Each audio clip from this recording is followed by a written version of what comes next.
Ya pemirsa, dugaan korupsi penggunaan anggaran subsidi PDAM Tirta Pengabuan tahun anggaran 2019-2021 belum ada kejelasan tersangka oleh Kejaksaan Negeri Tanjung Jabung Barat. Penyidik telah memeriksa lebih dari 20 saksi untuk dimintai keterangan termasuk mendatangkan 2 ahli untuk diminta pendapatnya. Terkait hal ini ditanggapi langsung oleh Kasipidsus Kejari Tanjung Jabung Barat, Sudarmanto. Penanganan perkara dugaan tindakan pidana korupsi Perumda Tirta Pengabuan Kabupaten Tanjung Jabung Barat dilakukan sejak tahun lalu.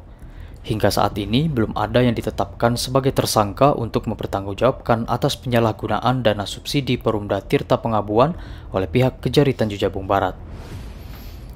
Diketahui pada tahun 2019, pemerintah daerah mensubsidi ke PDAM Tirta Pengabuan sebesar Rp6.137.871.352. Pada tahun 2020, pemerintah daerah kembali mensubsidi sebesar Rp5.918.815.574. Kemudian pada tahun 2021 sebesar Rp7.043.441.650 untuk membantu biaya produksi air minum agar harga jual produksi yang dihasilkan dapat terjangkau oleh masyarakat.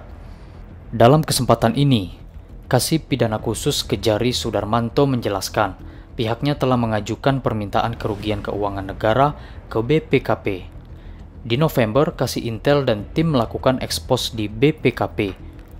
Pada saat ekspos di BPKP, Kasipidsus menyebutkan Korwas Investasi BPKP menyatakan bahwa perkara ini pernah dilakukan pemeriksaan tahunan oleh BPK di tahun 2022 terhadap anggaran subsidi tahun 2021.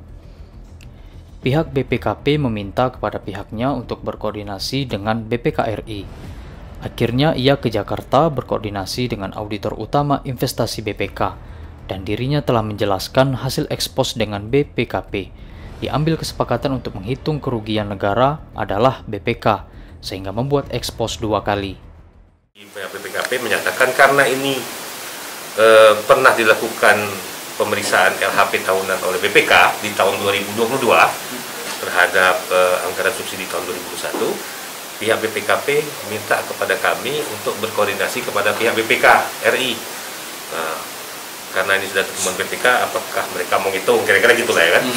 Akhirnya saya ke Jakarta menemui pihak auditor utama investigasinya BPK, jelaskan hasil ekspos kami dengan BPKP.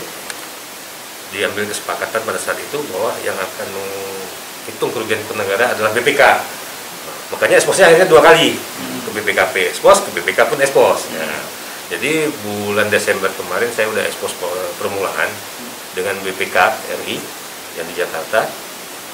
Setelah ekspos pendahuluan itu, mereka meminta kami untuk mengirimkan surat permintaan perhitungan kerugian keuangan negara. Selain itu, Sudarmanto menambahkan, menurutnya telah dilakukan ekspos pertama dan kedua bersama BPK RI, namun butuh proses panjang sehingga ditetapkan tersangka. Perhitungan kerugian keuangan negara. Setelah itu barulah kemarin minggu lalu, beberapa hari yang lalu saya dan tim melakukan ekspos lagi yang kedua. Jadi maksud saya agar informasinya jelas kan. Kok dulu BPKP Pak, sekarang BPK kan, mana tahu itu pertanyaannya kan. Jadi itulah karena pernah dilakukan pemeriksaan tahunan di LHP-nya BPK, makanya kawan-kawan dari BPKP menyarankan agar melakukan perhitungan BPK saja. Itu intinya. Ada penambahan saksi, penambahan yang pemeriksaan. Ada. Jadi ya kami itulah ekspos, kalau kita ekspos dengan auditor tuh kita paparkan, auditor ngasih masukan. Oh yang ini tolong periksa lagi ya, kira-kira seperti itu. Jadi makanya itulah diadakan ekspos dengan para auditor itu tujuannya. Jadi kalau dari sisi mereka seperti ini, sisi kita sudah seperti ini, nanti dikomunikasikan. Kira-kira berapa yang bakal ditetapkan sebagai tersangka? Sebagai statement Pak Kejari tadi itu nanti setelah PK-nya keluar. Siap. Surya Kurniawan, JEK TV melaporkan.